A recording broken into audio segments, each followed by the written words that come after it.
Syederalun ulama karismatik Aceh asal Aceh Timur, Abu Payapasi, mempesiju pesantren Darfaqih Qurani saat peresmian pesantren terpadu tersebut.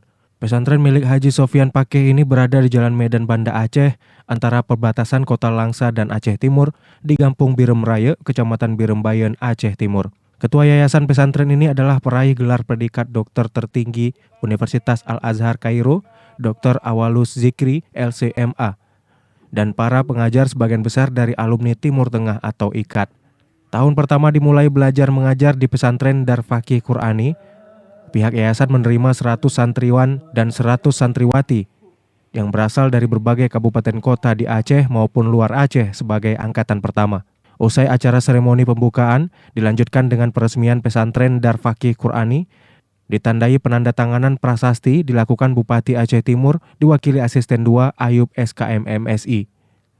Lalu dilanjutkan pesiju tepung tawar pesantren Darfaqih Qurani dan Ketua Yayasan Haji Sofyan Pakeh serta pengurus dan pengajar serta ruang belajar santri oleh Abu Payapasi yang disaksikan semua pihak yang hadir.